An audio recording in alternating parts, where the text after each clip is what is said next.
Olá, vamos começar nossa aula de vetor dentro de geometria analítica.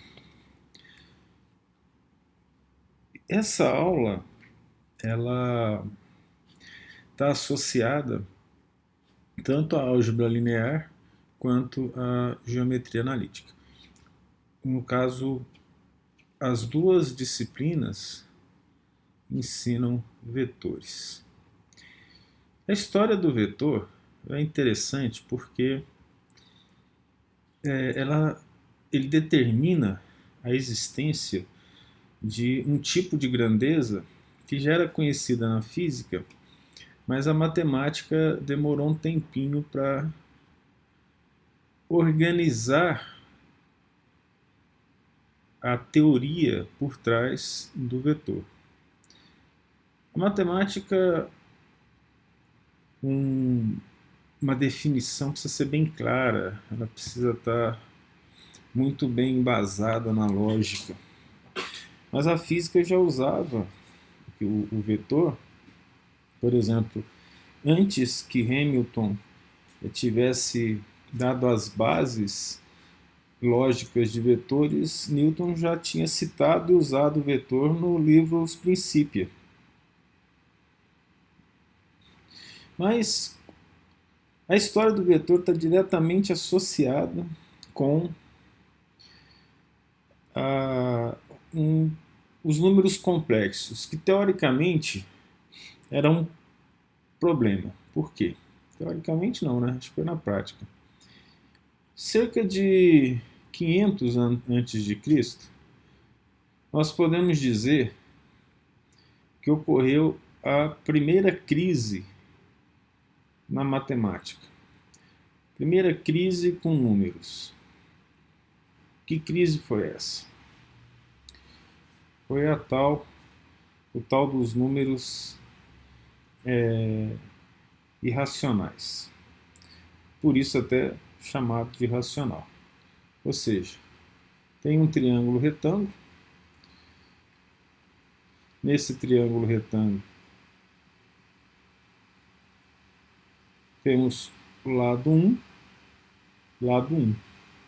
O cálculo da hipotenusa aqui, vamos chamar a hipotenusa de h, nós sabemos que é h ao quadrado, que é a soma dos catetos ao quadrado. Vai ser 1 ao quadrado mais 1 ao quadrado, que vai ser igual a 2.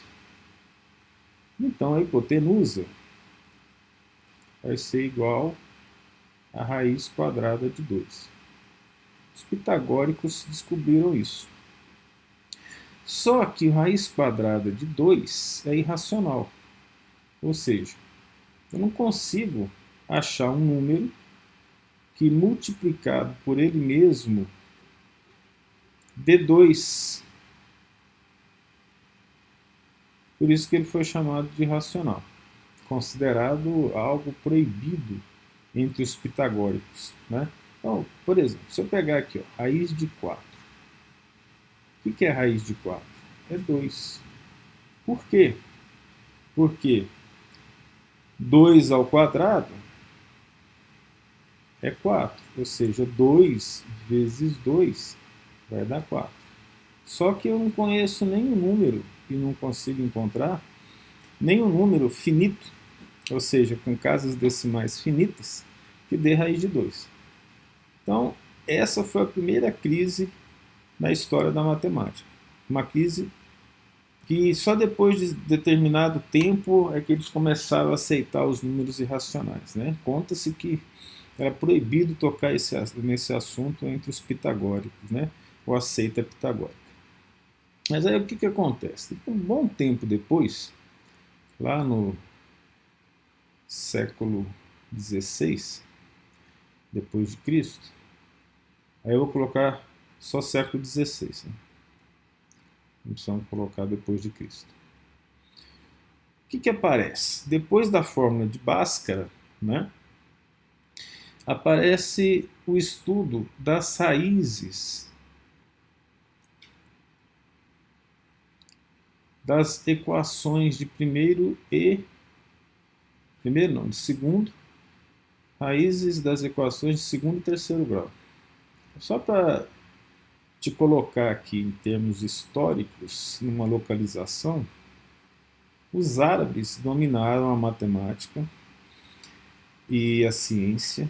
Aí esse domínio começou a decrescer. Lá no século XII, o famoso Fibonacci levou os números arábicos para a Europa, mas eles só começaram a ser usados por volta do século XVI mesmo. Assim como o uso, a solução das equações de terceiro grau. Então, as raízes da equação de segundo e terceiro grau, algumas delas davam número negativo, tipo raiz de menos 1. Aí vem a segunda crise na história da matemática. Porque se a raiz de 2 já era complicada, uma raiz de um número negativo com aqui esse índice par, não era possível resolver. Isso aqui foi considerado coisa do diabo naquela época, né? Uma anomalia que eles não queriam explicar e tinham até medo de mexer, por questão de preconceito. Veja, os números deveriam representar a natureza. Então, quando você tem raiz de menos 1, por exemplo, ou raiz de menos 3, ou raiz quadrada, né? Você tem uma anomalia. E eles não quiseram mexer com isso, os matemáticos da época. Eles simplesmente desconsideravam, ou seja, não trabalhamos com isso. Até hoje, né, nós falamos não existe raiz real. É porque não existe dentro dos reais. De fato, raiz de menos 1 não existe dentro do conjunto dos reais. Só lá no fim do século XVIII, veja só o tempo para começar a trabalhar com isso, é que tiraram um pouco o preconceito e início do século XIX começaram então a trabalhar com essas raízes negativas. Os principais que trabalharam com isso foram um cara chamado Essa, Argan, já deve ter ouvido falar do plano de Argan-Gauss, né, os números complexos.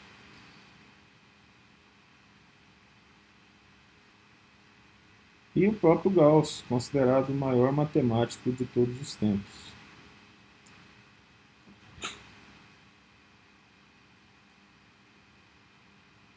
Eles estabeleceram parte do que hoje a gente utiliza para estudar números complexos. Então, para eles aqui, ó, o que eles fizeram?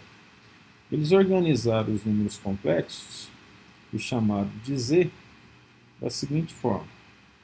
Tem uma parte A real mais uma parte B vezes raiz de menos 1. O I ainda não tinha sido utilizado.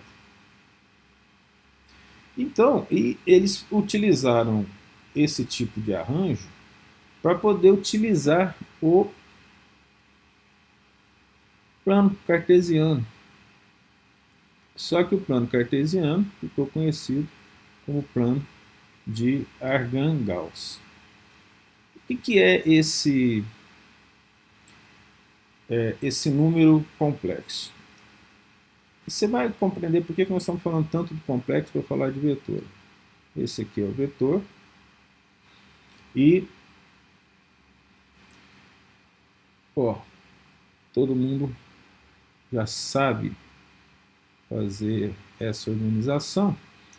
E isso aqui, ó, é um ponto. E esse ponto aqui é AB. A palavra que eu disse foi ponto, tá? Ponto. Então, esse número real aqui, perdão, esse número complexo, ele estava associado com o módulo dele, né, que nós chamamos de Z. Módulo de Z é ρ. E A e B, aqui para X, A, e para Y, B. Né? Então aqui o A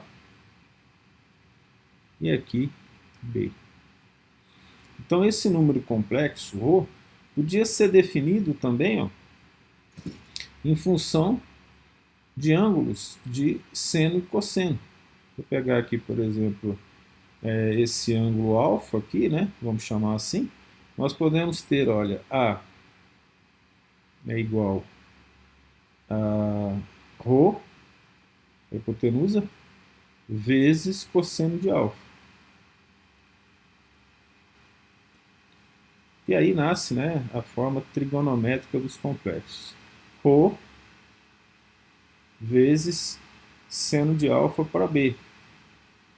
Aí com o conhecimento básico de seno e cosseno, né? Cateto oposto é B, ó. Cateto adjacente é A, né? Aqui é a origem desse sistema. Então, esse número complexo para o Essel-Argand e Gauss, ele era um ponto. Mas agora você, que é esperto, já está percebendo que tem uma seta aqui. Essa seta aqui já nos lembra um vetor, tá vendo? Já nos lembra um vetor. Tá? Aí começa a análise dos números complexos em função de segmento de reta. Aí, no século XIX, lá em meados do século XIX, ainda, né, não chegamos no século XX, em meados do século XIX, o que acontece? Um cara chamado Möbius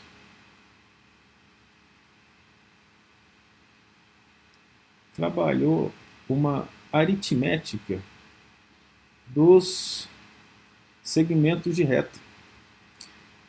O que ele trabalhou foi a matemática de segmento de reta.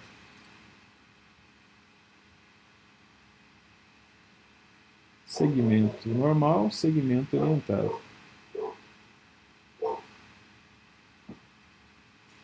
Isso foi fundamental para dar as bases para mais um desenvolvimento dos números complexos, ainda não de vetores.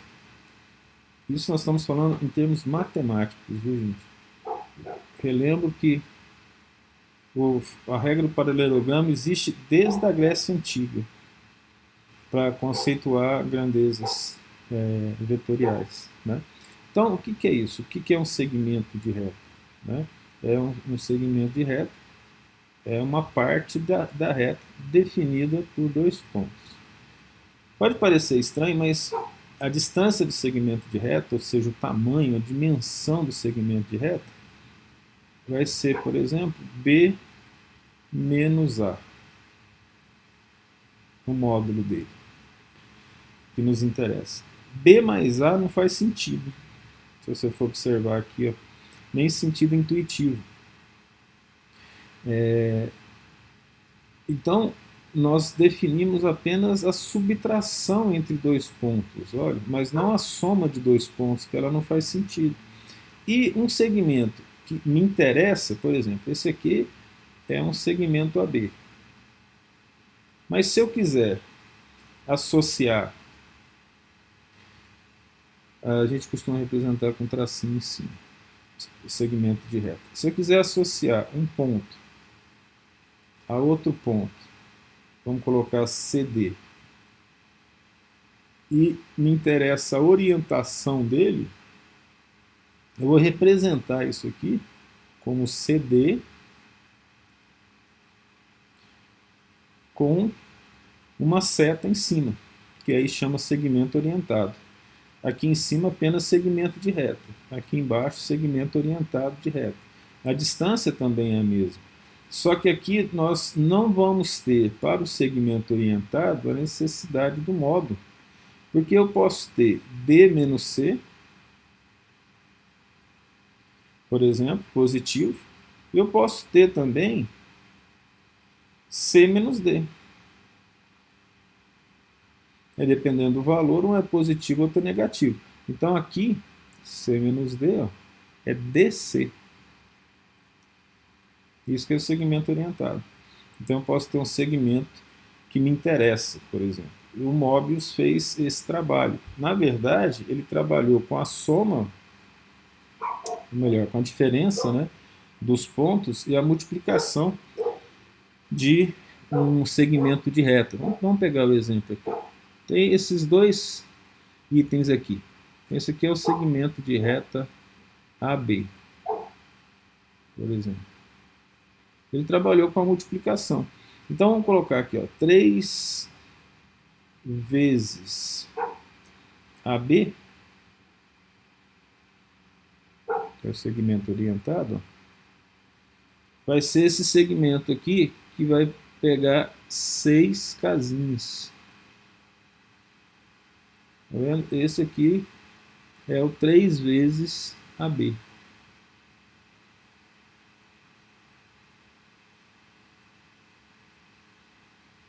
Aumentou de tamanho 3 vezes. Ele fez isso e fez a demonstração disso, né? Mas, de fato, ainda dentro do histórico, o que quem realmente trabalhou com os números complexos e deu a base para os vetores foi já em 1835 a publicação. A gente cita aqui o ano de publicação, né? Foi o matemático Hamilton.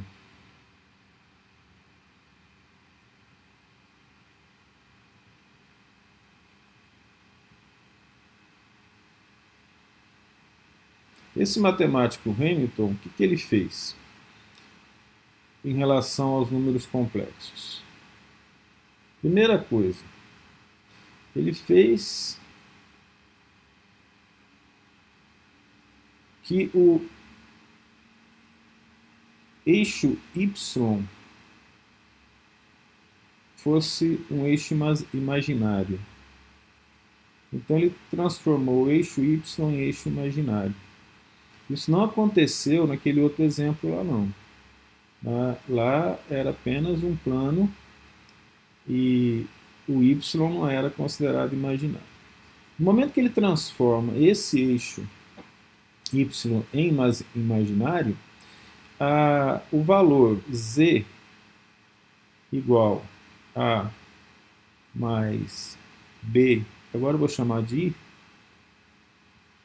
sendo que é a raiz de menos 1, não é mais um ponto, mas é um segmento de reta.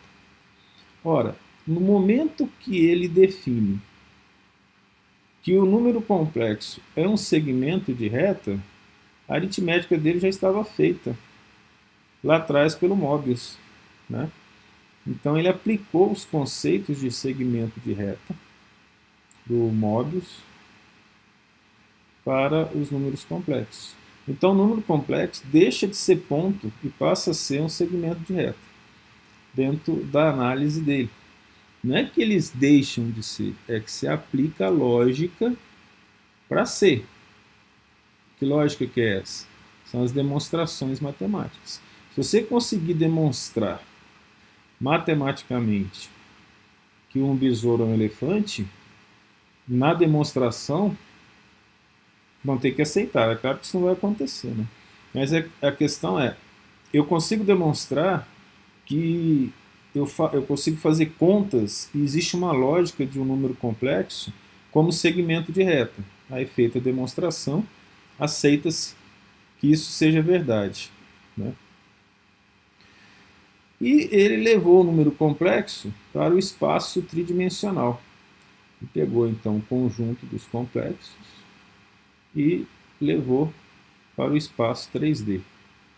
E, definitivamente, nascem os vetores. Espaço 3D. E como é que ele faz isso? De forma simplificada,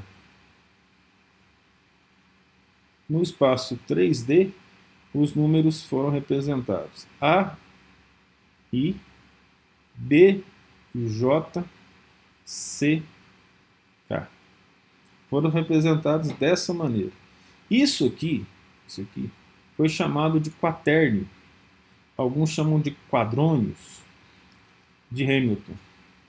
Esses quaternios foram a base do nascimento dos vetores. Na verdade, o que o Hamilton fez aqui, foi exatamente definir um número complexo, e em 1880, principalmente na Inglaterra, transformaram esses quaternios e representaram esse número aqui, com a álgebra já definida pelo Hamilton como vetor. Por quê?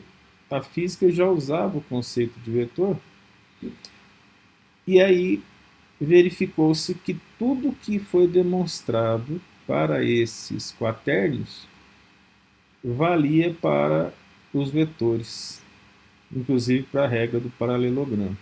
Então, por volta de 1880, a matemática ela consegue definir o conceito de vetor em termos de demonstrações e de uso. Né? Vou chamar a atenção de novo. Aqui, a regra do paralelogramo, aquela que você aprendeu no ensino médio, ela existia desde a Grécia, desde 500 anos antes de Cristo. Tá? Paralelogramo.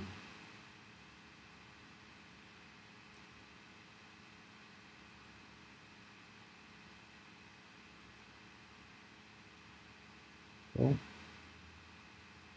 desde a Grécia.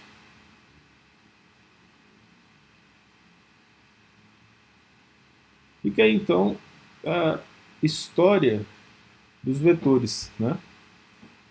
Como que eles nasceram em termos matemáticos. Né? Isso é importante, em termos matemáticos é o que nós estamos falando. Né? Agora, vamos falar de vetores através de noções dos vetores.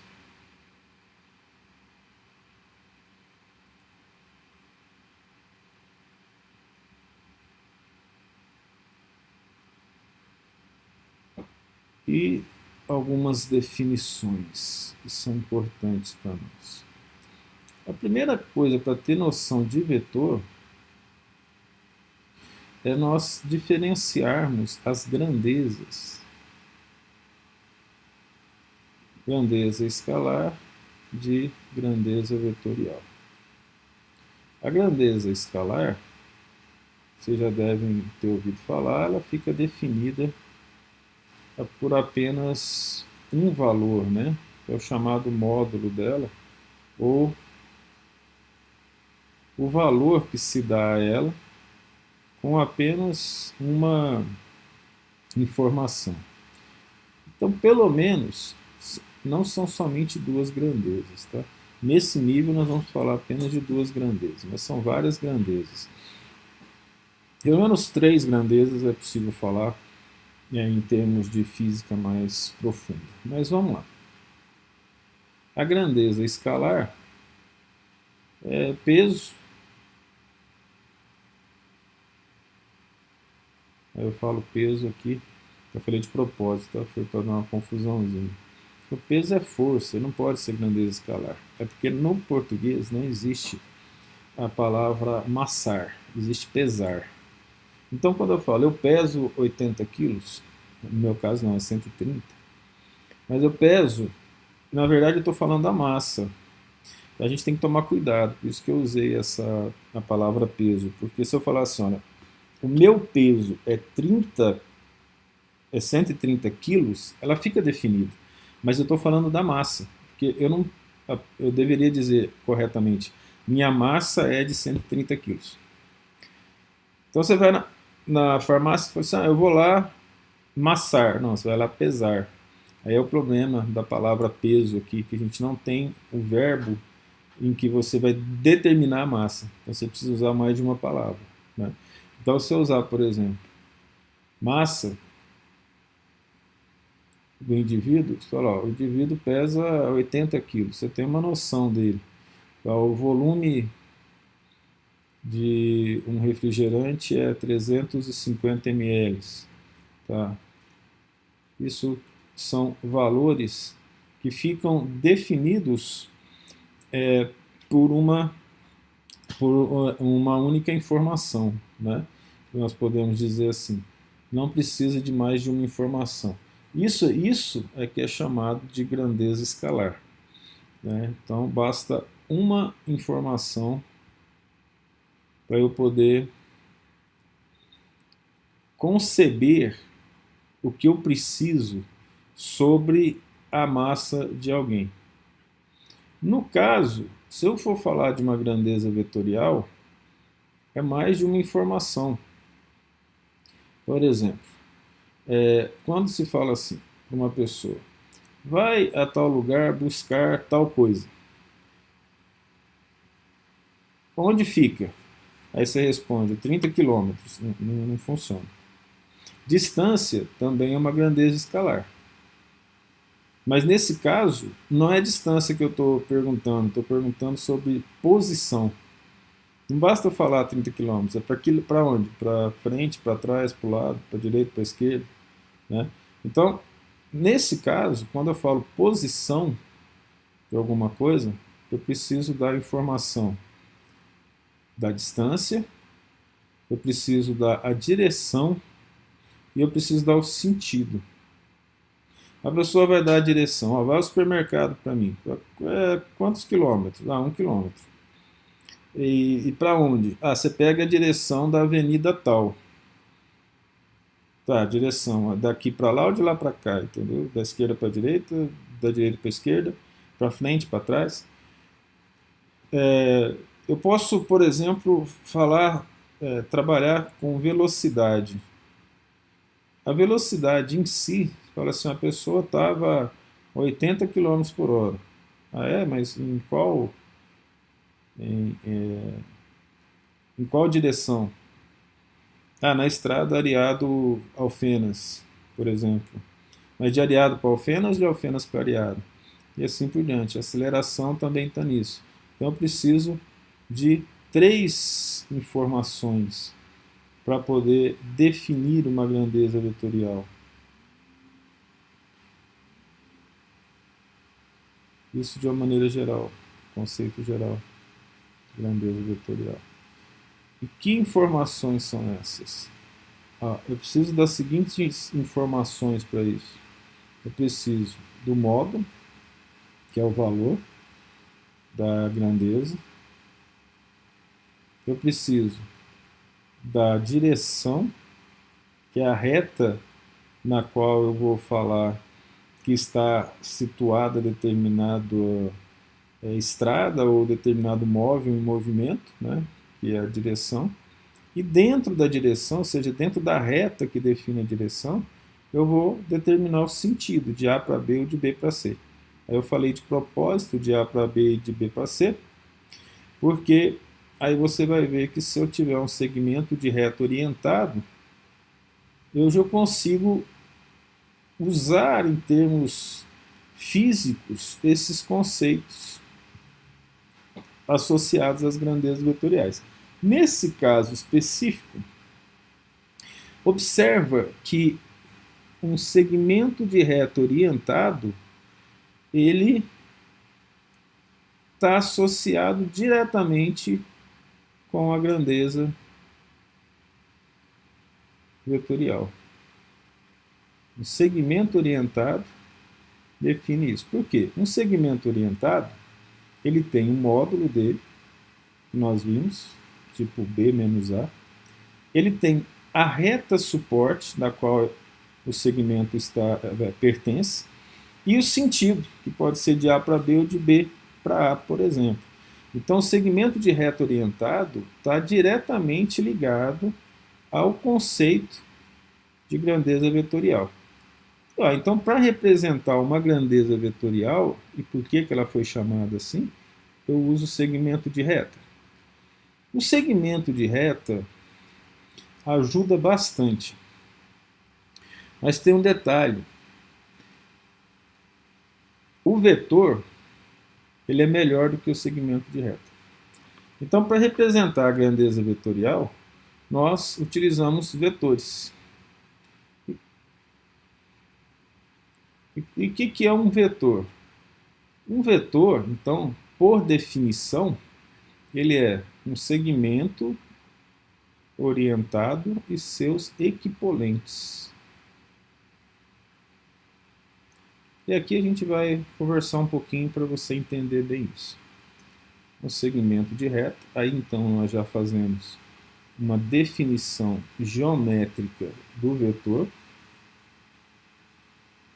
segmento de reta orientado.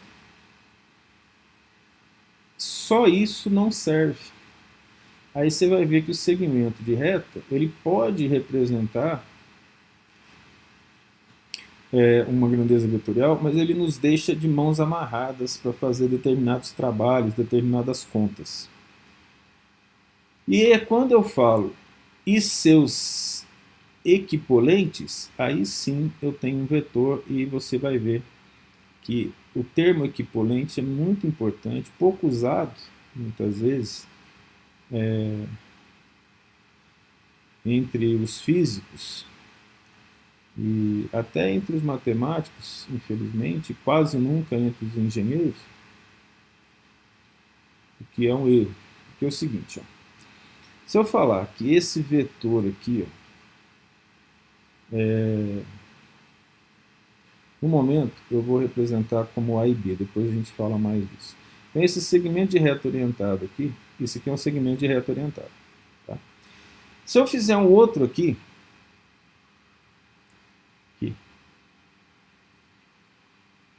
e falar que ele é AB, e que eu transportei aquele segmento de reta para cá, eu vou falar que eles são iguais.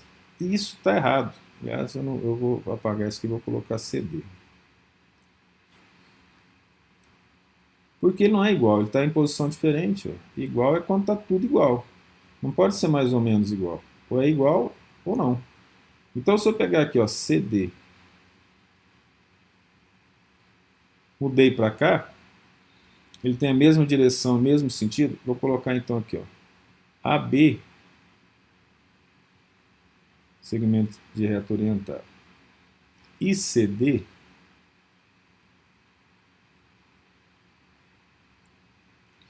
tem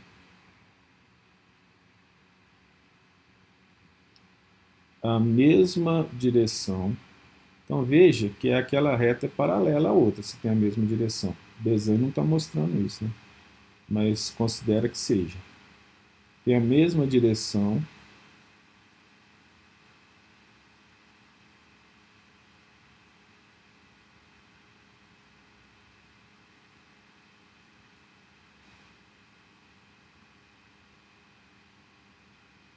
Mesmo sentido.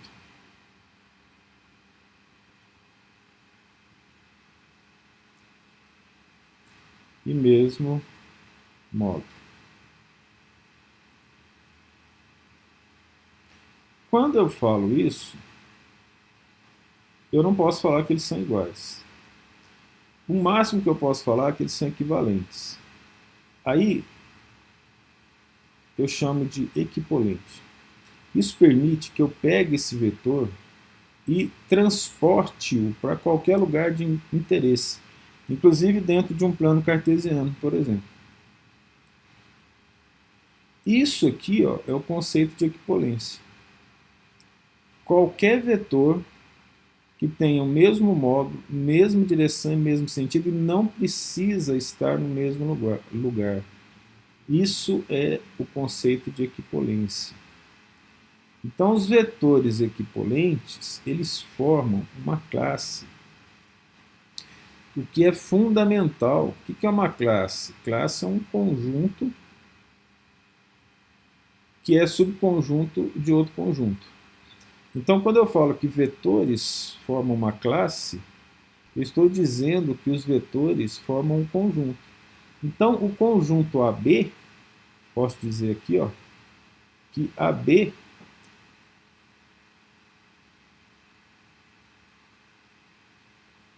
forma um conjunto com todos os seus equipolentes. E eu posso mudar esse vetor de lugar desde que eu mantenha a mesma direção, mesmo sentido, mesmo módulo. Ou seja, que eu mantenho o conceito de equipolência. Então a B forma um conjunto, ou uma classe dentro dos conjuntos. Classe é um conjunto formado por outros conjuntos. Então, olha só. Isso é fundamental para a álgebra de vetores. Eu posso dizer que AB é igual a CD? Não, é incorreto falar isso, não obstante ter literatura que traz isso. Porque no momento que eu mudei de posição, eu não posso dizer que ele é igual. Ele ficou meio feio ali, eu vou ver se eu consigo fazer aqui, quer ver? De forma mais bonitinha. Vamos pegar.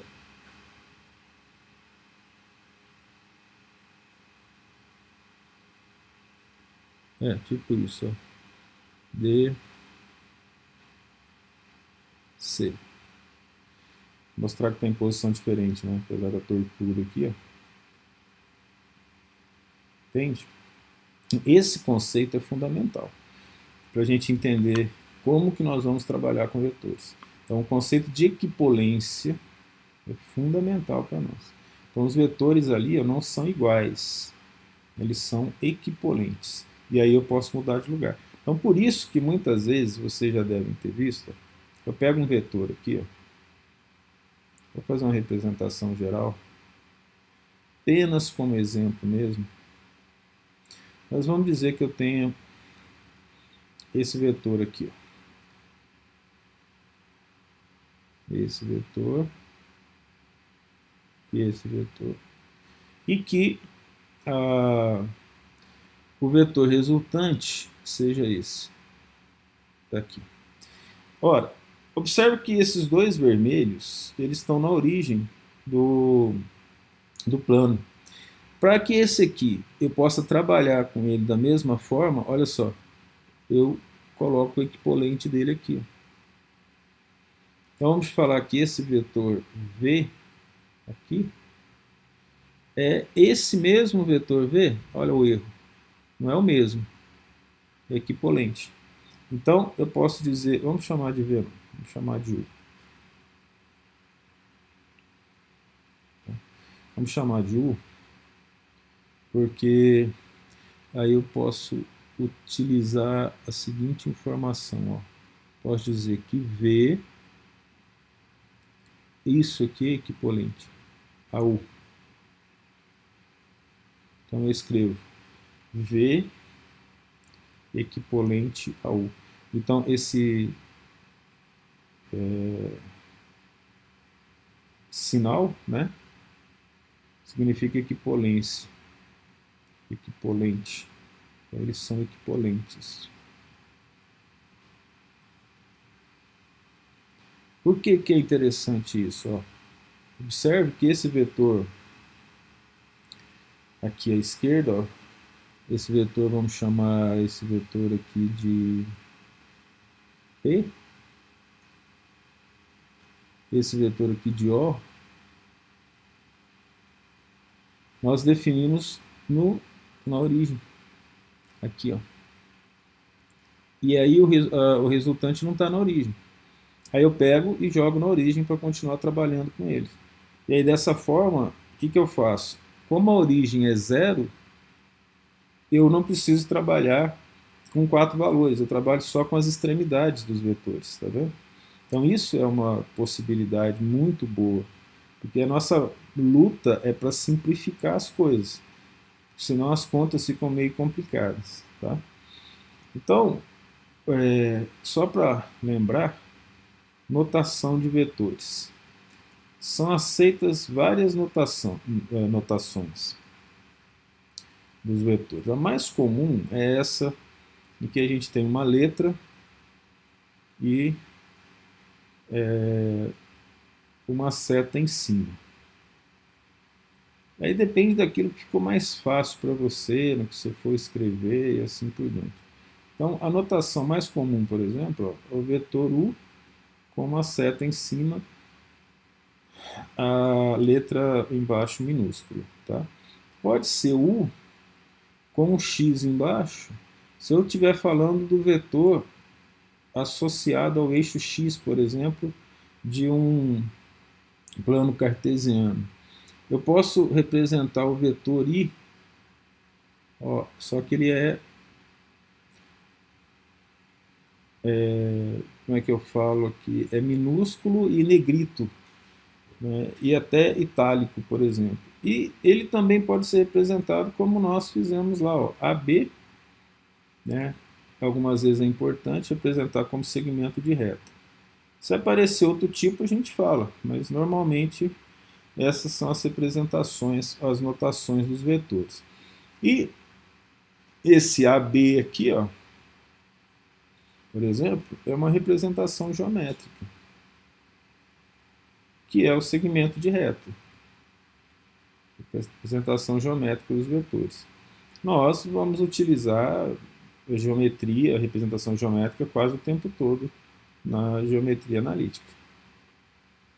A representação geométrica é fundamental. O módulo do vetor, nós podemos representar como se fosse um número, mas aí pode gerar confusão. Então, por exemplo, posso pegar esse U com a setinha e colocar o tracinho. Só que essa é a representação do módulo de um número. Então, normalmente, para vetor, a gente representa com dois tracinhos, assim, o módulo do vetor. Essa é uma das representações dela, né, que nós organizamos, tá certo? E para a gente terminar esse bloquinho, vamos falar das propriedades que a gente acaba usando intuitivamente, não de forma clássica ou categórica, né? Mas as propriedades da equipolência.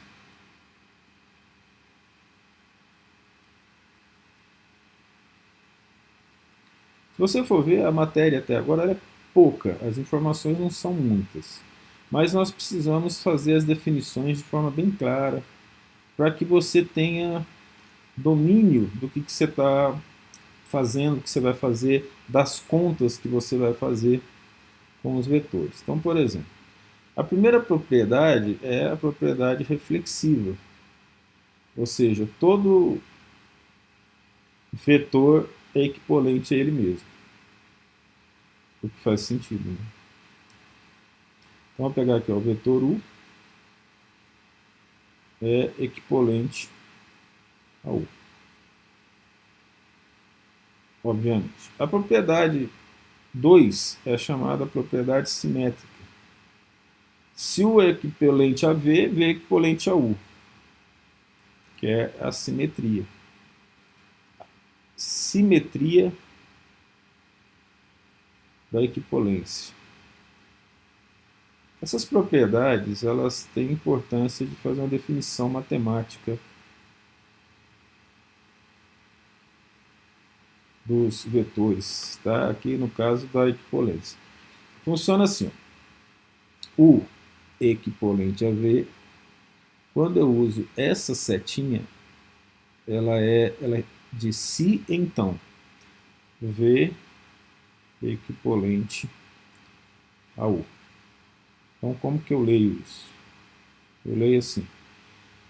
Se U equivalente a V, então V equivalente a U, né, que é o significado dessa seta. Né?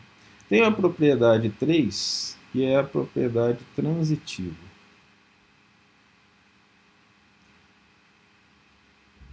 Essa propriedade transitiva, ela diz assim, se U é equivalente a V e V é equivalente a W, então U é equivalente a W. É assim, se U é equivalente a V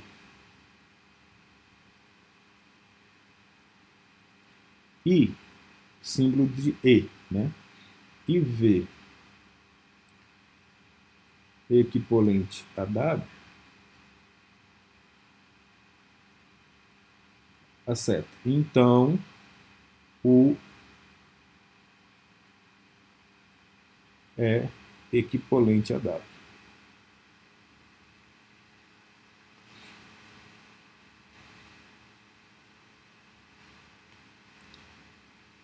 E a quarta propriedade é a propriedade de existência dos equivalentes. E essa existência, ela é muito lógica. Ela quer dizer o seguinte, ó, nós já mostramos isso aqui em cima, de forma intuitiva. E agora eu vou voltar ali para te mostrar o esquema que a gente fez. E agora vamos falar em linguagem matemática.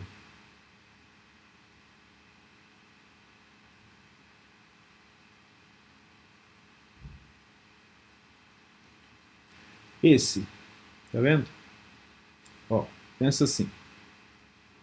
Vou explicar aqui e lá a gente escreve linguagem matemática. A, B. Se C é equivalente a D, então é o seguinte. Eu defino A e B. E se eu falar que o CD vai ser equivalente a D, a B, vai existir somente a partir de dado o ponto C ou ponto D, nós vamos colocar dado o ponto C, só existe um único ponto capaz de gerar um equivalente a B, que é D. Então, vamos de novo. Esse aqui é o vetor. Ora, o equivalente tem que ter a mesma direção, mesmo sentido, mesmo modo, certo? Então, se eu definir esse ponto aqui, ó, só existe um único ponto em que nós vamos gerar CD de tal forma que ele é equivalente a B. Se você tiver dificuldade, você começa a ouvir de novo, tá? E prestar atenção ali no que a gente falou. Mas em linguagem matemática é assim. Dado AB, eu vou representar AB assim, que é mais fácil, na forma de segmento, né? Apesar dele ser um vetor, a gente representa aqui na forma de segmento. E um C qualquer, de propósito, nós já fizemos lá igual, certo? Então, existe, esse existe com umzinho aqui, existe um único D, ou seja, ponto D, aqui é ponto C, aqui é ponto D, tá? Tal que, essa é uma das representações de tal que, podia ser dois pontos, a barra podia ser torta, podia ser ponto e vírgula, tá? Eu gosto mais dessa barra aqui. Tal que AB